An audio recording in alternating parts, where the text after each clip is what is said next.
Welcome to my channel.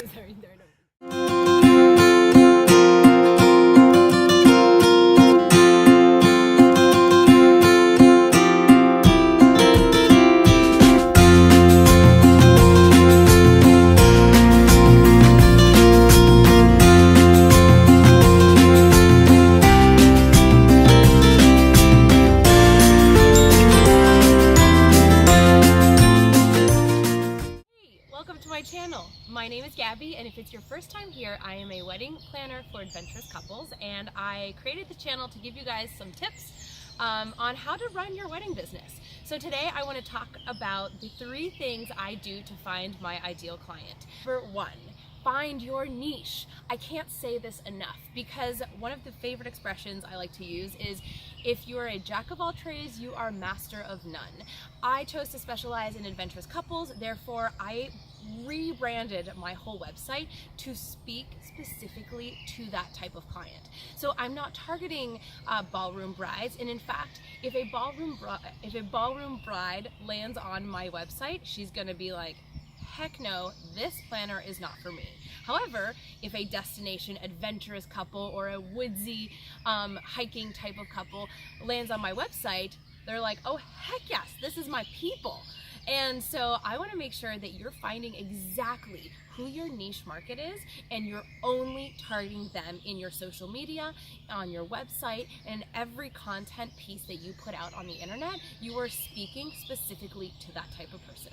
Tip number 2, describe who your ideal client is. And I'm serious, like, get a pen and paper out right now and write about how your client is in terms of personality. What does she or he dress like? Where do they live? What's the city that you want your ideal client to come from? Do they have dogs? Do they drink coffee? Do they go to yoga? Are they backpackers? Because mine are. So describe in detail what your ideal client looks like, does for a living, who they hang out with, where they shop. And it's an activity that I like to do a few times over the course of, I don't know, 2 or 3 years, and really hone in on exactly who that person is. And writing it down really helps you realize who you're targeting and what their interests and passions are and how they fit into your business. Number 3, learn to say no.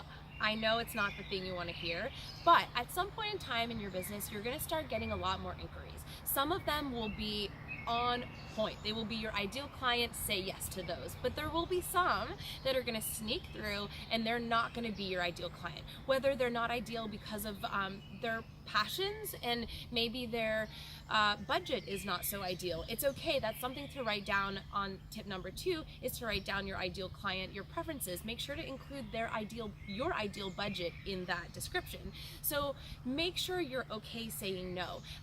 For every no that you say, you're opening up space, creating space to really manifest the yes client that you want.